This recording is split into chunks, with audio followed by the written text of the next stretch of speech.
In a fairly recent video, I took a look at one of these ultraviolet nail varnish curing devices, and what was interesting about it is that it's also quite good for other UVA applications like developing circuit boards. And someone mentioned that there was a rechargeable version as well, because this one requires to be plugged into a USB power supply all the time to operate. It doesn't have an internal power source. So I ordered one of the rechargeable ones, and it doesn't quite work. Let me demonstrate what happens. So you plug a USB lead into it to charge, and it goes into an automatic charging mode where the LEDs themselves blink on and off at low level until it's fully charged, and then they go static. But when you do what it says in the manual and you press the top down, it's supposed to, and it feels spongy, it feels like it's going down, but it's supposed to start a timing sequence and nothing is happening. And to be fair, I'm not hearing anything clicking as such. So I think we should open this and see if we can fix it. So I don't see any screws underneath here, so I'm guessing it's going to clip on much like the other one did, although this one does have that moving function to actually activate switches. Good start. Right, okay. First thing I'm noticing in here, there is a switch here that clicks. But there's also a switch over here that is lying sideways, because is that just loose? Yes, that switch is completely detached. Okay, that might be part of the problem. But why isn't it doing anything at all? How does this come out? So this plastic frame here that acts as the spring, and it is pushing one of those buttons unless that's physically broken. It's held on at this end. Actually, I don't think it's just clipped on. I think it's actually physically looped round. It's got a sort of plastic pivot. Is this going to come off easily? No, it's not. Let's try and prise that out.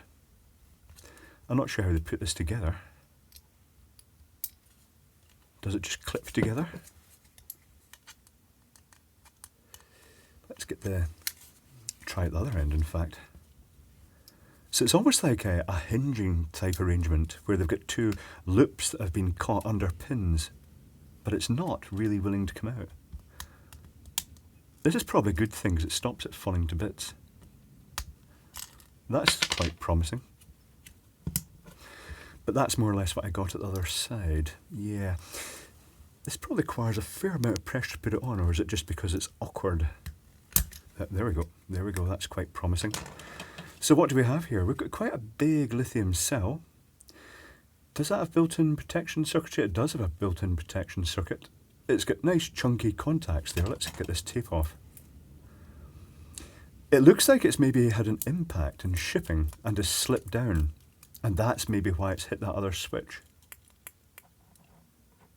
Let's get the soldering iron on and we'll solder that switch back in. That would be a good start. The leads have been physically bent in this. It's alright, I can bend them right back again. But why isn't the other switch doing anything? You would have thought that would have started it as well. Unless something's been damaged otherwise. Let's check the voltage of the... Find a meter. Where's my meter? I've misplaced the meter. Uh-oh, I really have misplaced the meter. There it is. Set to 20 volts. Let's probe and see if the lithium battery is taking any sort of charge at all. That's fine. That lithium battery is fully charged.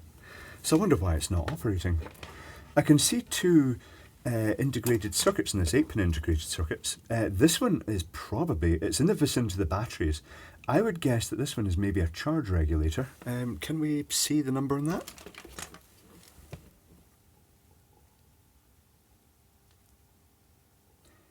CN6711.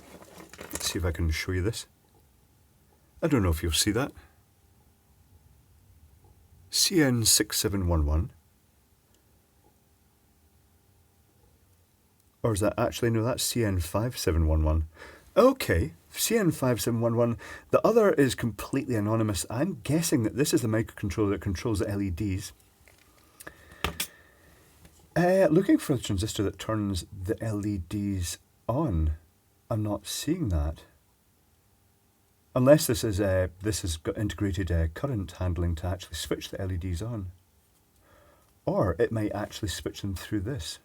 Okay, let's solder this switch on first and we'll see if we can get it to reactivate. It's a surface mount switch. I'll zoom down here. This does risk, I won't zoom in too far because, well, you know what happens. I tend to forget I'm zoomed in and then go way off shot. So I'm going to start by tinning one of those pads. Big solder iron, tiny pads. Oh, you know what? I know what's happened here. There's continuity from one side of the switch to the other. I bet that the signal's coming from this switch going through this one, the pins of this one to the other one. And that's why it stopped working. So soldering this back in should fix that completely.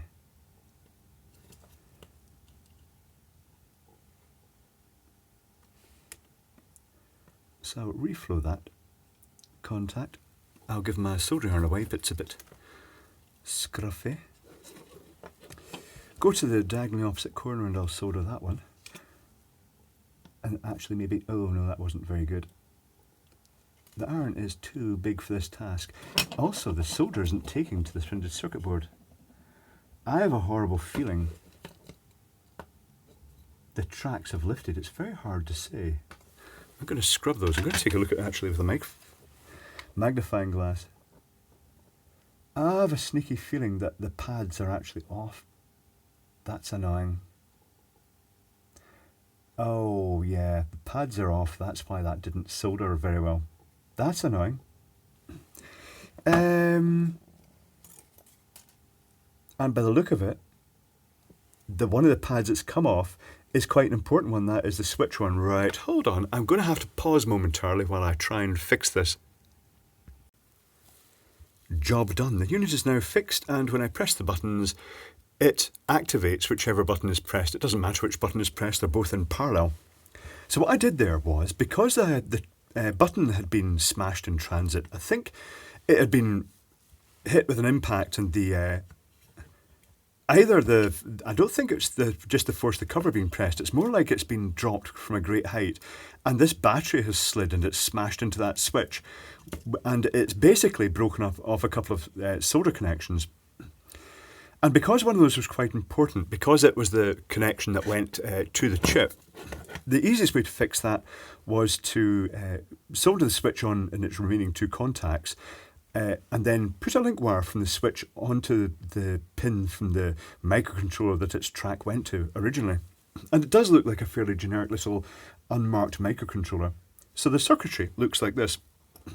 Let's get in close to this. I've got a data sheet as well, which will help. But let's take a look first. We have the control chip, which is activated by the buttons. It's got an input from the buttons. It's also got an input from the battery. The battery charging circuit is very simple. I should mention that the reason it's got the input from the battery is to show when it's fully charged.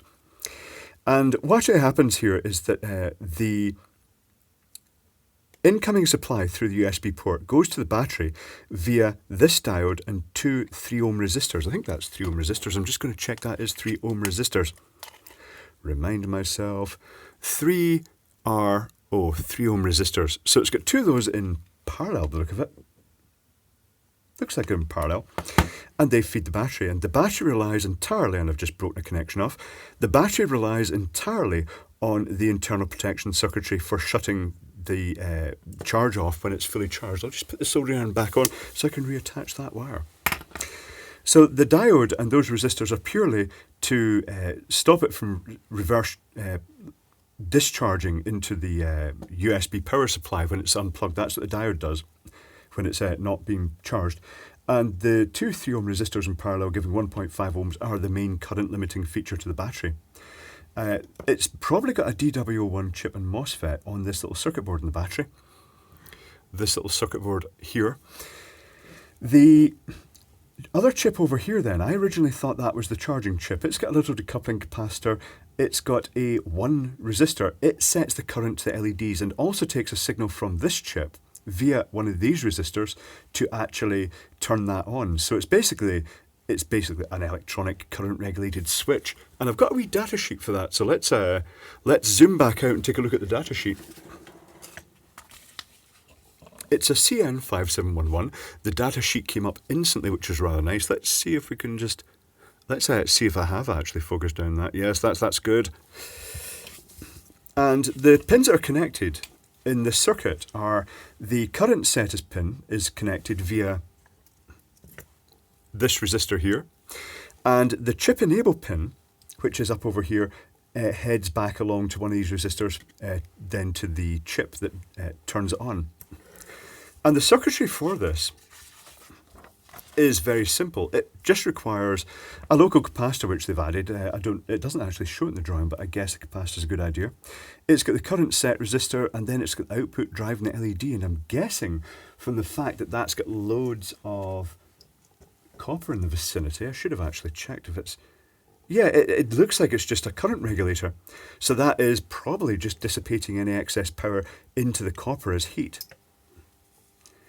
The LEDs on the other side are just going to be the LEDs. Let's whip that circuit board out anyway, just to check that. So I'll get this out the way now. We've seen that is just a current regulated supply. I'll take that wire and just tuck it out the way more entirely so I don't short it out. And let's whip this circuit board out.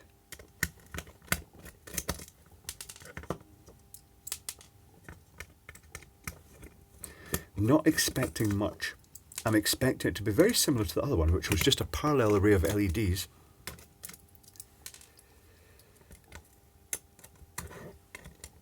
Is this going to come out? Yes, it's going to come out. It's a parallel array of LEDs. It looks like the multi-chip version again. Let's see if we can get a close-up into... Yeah, it's got 2 chips in there again. I don't know if you're going to see that. 2 chips. Not sure if you're seeing that or not. One will be the ultraviolet one, and one may just be for a visual effect, just to make it look bright. Someone mentioned in the previous video that they thought that maybe the reason it's got the 2 LEDs is just to give a visual effect of putting out lots of light. Another possibility could be that if you're looking at the LEDs, it's to give a visual output that your eyes are going to register, because certainly there are phosphors in the gel, just a light quantity of phosphor, and it's to allow your eyes to adjust to the fact there is light coming out, because that wouldn't happen with just straight ultraviolet. But it's a very simple circuit. USB in, diode, resistors to limit the current, the protection circuitry on the battery, the little microcontroller button controls it by switch it on and off, and it signals to this little chip to turn the LEDs on and off, and that limits the current, so it's always going to be a constant current output, even with a slight voltage variation in the battery. So it's actually not a bad little design, even though it does have that slight weakness of the battery moving in transit and smashing the switch off, which, to be fair, is actually quite a significant weakness. But there you go. So that's the unit fixed, and there's a few extra things to note. That's it working as normal. Wherever you hit it, it lights up. And if you take the battery out, as I did when I disconnect the battery, and I ended up taking both connections off and re-terminating them, just because I'd been moved about a lot. If you do that, then before it will actually activate again, you have to actually give it a charge. It will just be it will go into sort of standby mode, but as soon as you charge it, and it does that wee thing that will blink a couple of times and then it cycles the LEDs on and off, lighting them static at low level when it's fully charged. But once you've given it a wee boost, it then operates as normal. So you click it and it goes on and off. If you don't want to accidentally operate it while you're transporting it, just hold it in continually and it will blink twice, and at that point it's locked out. And to unlock it again, just hold it in again, and it blinks 1, 2, 3 times, and then that's it, back in action again. I don't think there's a multi-mode like the other one had for a timer. I haven't even checked how long this runs for, but it's usually about a minute or so on these things. Other things worthy of note, the cover that clips on here The location of the battery is very important because it does actually fill these covers, and when it does that, you can't actually push the thing down. It stops it being pushed down, and the only way you can actually do that is to grip it from the outside and then press the thing together really tight, which probably isn't ideal. So the position of the battery is pretty important there, and that's about it. It's, it's a neat enough design. It's just got that slight battery movement weakness, or something's maybe crushed it maybe in shipping. I'm not really sure. But it certainly is working now, so that can be used to expose circuit boards and stuff. And I suppose ultimately it's got the advantage that where this one didn't really need current regulation because it's designed to operate with a 5-volt USB supply. So it just uses resistors. This one has the advantage that that resistor inside with that chip sets a very specific current, so you're always going to get a specific output intensity. So it's quite neat. This one is also a very sort of pinkish colour that comes from the LEDs. It's quite neat. But yeah, back in action.